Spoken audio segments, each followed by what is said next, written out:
सजन रे झूठ मत बोलो, खुदा के पास जाना है। न हाथी है न घोड़ा है, वहाँ पैदल ही जाना है। सजन रे झूठ मत बोलो, तुम्हारे महल चौबारे यहीं रह जाएंगे सारे।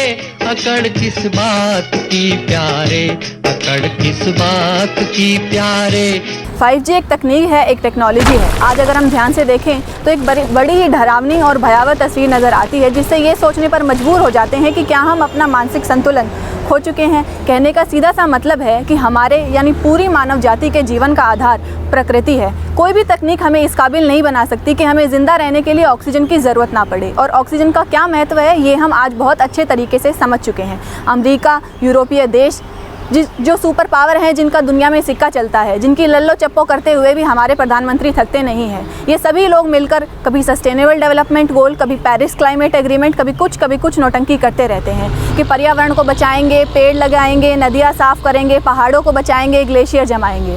कहने का मतलब है कि हर साल 6 महीने में इनकी एक नौटंकी तैयार रहती है। तो प्रश्न कई उठते हैं कि ये 5G स्पेक्ट्रम आखिर है क्या? सरकार इसके ऊपर अपनी स्थिति साफ क्यों नहीं कर पा रही है?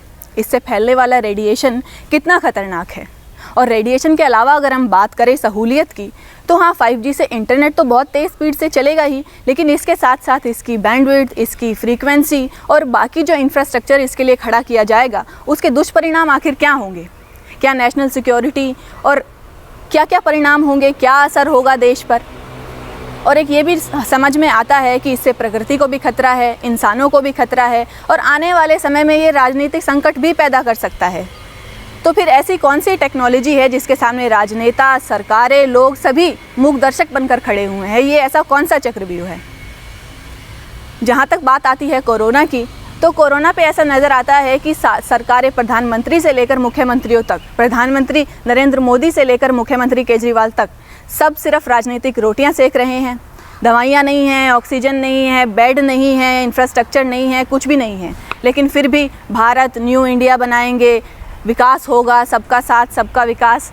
नरेंद्र मोदी जो अपने आप को संत ज्ञानेश्वर, फ़कीर, संत महाराज बताते हैं, देश का प्रधान सेवक, सबका साथ सबका विकास की बात करके चलते हैं, उनके राज में ये सारी चीज़ें हो रही हैं, लेकिन कुछ नहीं हो पा रहा है।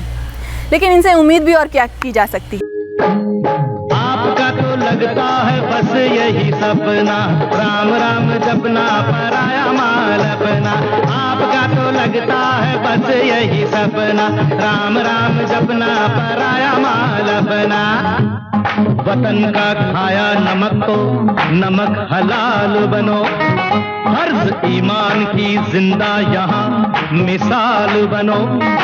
जिनके मुख्यमंत्री रहते हुए रेले की रेले जला दी गई हों, और जिनके राज में एक एक्साइज कस्टम ड्यूटी का दलाल एक बड़ा बिजनेसमैन बन जाए, जिसको आज अडानी ग्रुप कहते हैं, उनसे और उम्मीद भी क्या की जा सकती है? देश में इतनी भयंकर महामारी चल रही है और ऑक्सीमीटर, पैरासीटामोल जैसी दवाइयाँ भी मिल नहीं रही हैं। शीला दीक्षित, जिनको लेकर आपने टैंकर घोटाले की बात की थी, उन्हें दबाया था, आज वो टैंकर कहाँ पर हैं? प्रधानमंत्री ने पिछले साल तालियां बजवाई, थालियां बजवाई, और इस बार सारा का सारा खेल स्टेटों पे डाल दिया। उनसे कुछ भी पूछो तो कहते हैं कि स्टेटों पर डाल दिया गया है। ये कौन सा खेल है? आखिर ये सब हो क्या रहा है? देश के भविष्य की जिम्मेवारी आखिर कौन लेगा? ना प्रधानमंत्री लेंगे, ना मुख्यमंत्री लेंगे, सब एक दूसरे पर डालते रहेंगे। तो हम कहाँ जा रहे हैं, किधर जा रहे हैं, इसका नतीजा क्या होगा, ये सोचने वाली बात है। और इन सभी बातों से ये बात भी क्लियर हो जाती है कि प्रधानमंत्री नरेंद्र मोदी दरअसल एक खेल दिखाने वाले जादूगर हैं, जो बहुत अच्छा भाषण देते हैं, भीड़ इकट्ठी करते हैं, बहुत अच्छी बातें करते हैं, लेकिन उनकी किसी भी बात में ना तो कोई तर्क है और ना ही कोई सच्चाई है। मैं रेणुका, यंग इंडिया न्यूज़ से कैमरामैन प्रशांत।